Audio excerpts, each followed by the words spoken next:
Hi, this is Zak Mir with the US Chartbreakers here at Zak's Traders Cafe, starting off with the S&P, and here you can see that we've got this ongoing progress within the rising trend channel there from back in October, 51.70 now, the top of that channel. That's our target by the end of next month, especially while we remain above the early February resistance area, around 50.50. So we've got a bit of wiggle room there at the moment, given where we are. On the downside, if we do break down below 50.50, then 5,000 or 5,010, the floor of that channel, and then worst case at the moment down to the 50-day moving average, 48.78. But we're hoping the progress is maintained within that channel.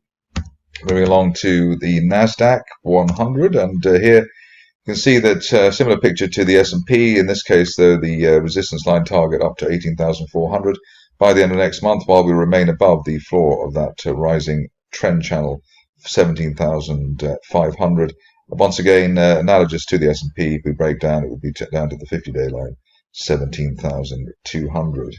Moving along to the stocks, and we start off with ACM Research. Here you can see a classic unfilled gap to the upside after a bit of consolidation either side of a rising 50-day moving average. In fact, there was an island reversal in there as well, so it's even stronger breakout for this stock than it even appears at the moment.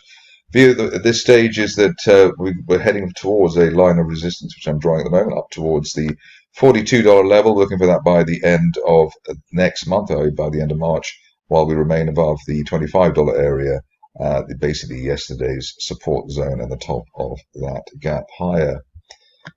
Moving along to another stock which has legs at the moment, AMPIO, and here we've been in this rather large triangle situation and continue to head down within that triangle, so that means we'd have to adjust our trajectory here. Currently, while we're above the 50-day moving average at $1.90, looking for $4 by the end of next month if we have one of our periodic spikes to the upside, which that stock can do. A stock which we've looked at quite recently, it's back again, which is normally good news, Applied Therapeutics, and you can see that we've blown the doors off in terms of our previous targets. One was at $5, one was at $6.50, and now we are scrambling to work out where the shares may head next. That could be answered by the line I'm about to draw at the moment, so heading towards the $10 mark maybe by the end of next month, while we remain above our previous target there, around $6.50 on an end-of-day close basis. Always good to see a high-profile stock in the selection. In this case, it's Beyond Meat, which is a pretty high profile. Here we had that basically a sort of triangle base. Shares gapped up quite close to our target there, around $13.40, but drifted since. We have some support on the way down from around the $9.50 area, back in the end of December. And ideally above that, we still can reach $13 plus on the stock. Otherwise, it probably will have to be a test of the 50-day line at $7.80. Moving along to the next situation, which is BitBrother, and here we've got obviously the shares coming off the back of a rather horrific breakdown, but it looks as though the first signs of recovery are on their way, and that's they basically revolve, as they normally do, around the 50-day moving average.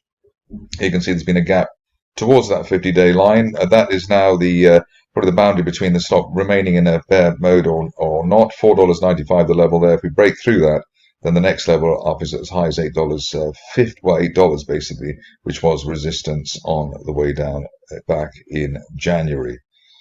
Moving along to something hopefully less fraught, which is bandwidth, and here you can see that the company has given people a bit of a handbrake turn in terms of the price action, so we're heading lower before the gap higher. It's always interesting. Here we've got a situation where we're probably going to head up to a resistance line projection I'm about to draw at the moment, which is heading towards $22.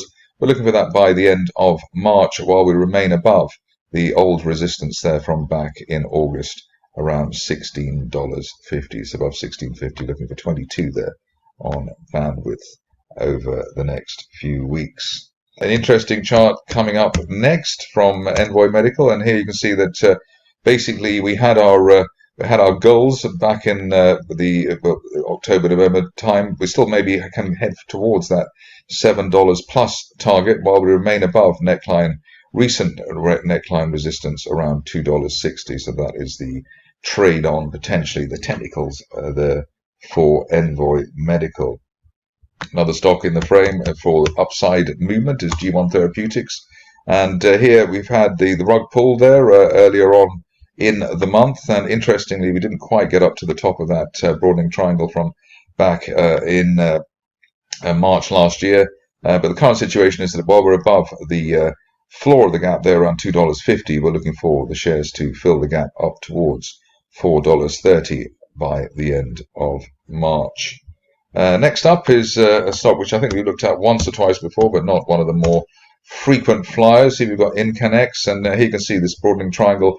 Missed our target there around $9.60. Maybe we'll have another go, but want to keep support. Yesterday's support zone around $5.50. Above that, then we could have another go at the $9.50 area for INCX. LifeStance is next, and making good ground after the bear trap that we had basically at the beginning of the month. Current situation is that while we're above previous resistance, end of December resistance around $8, we're looking for the shares to at least head back towards the $9.50 area, the summer resistance for the shares. If you're a fan of the shares looking for greater glory, it's probably up to the $10.20 area, which is a resistance line projection from back in October. On to the last few. First one is coming up, and it comes in the form of PVMD. Here you can see the shares having a sort of battle with the 50-day moving average. That's been capping the price action of late, but we have broken that trend line there, and the falling wedge that's been in place basically since September above the recent resistance around $2.25, looking for $4 and filling the gap down from January by the end of March. So $4 plus by the end of March there on PVMD. VTV is next, and here we've got the sort of classic pattern of gapping off the lows. That's normally a good sign, and in this case it leaves us looking for a resistance line projection target as high as $25 by the end of next month, while we remain above recent neckline resistance in the $12.50 level. That's also obviously the support zone for yesterday. Rising trend channel base looks decent there after being multi-tested on the support zone just below the $9 level. That's it from me today. More updates tomorrow.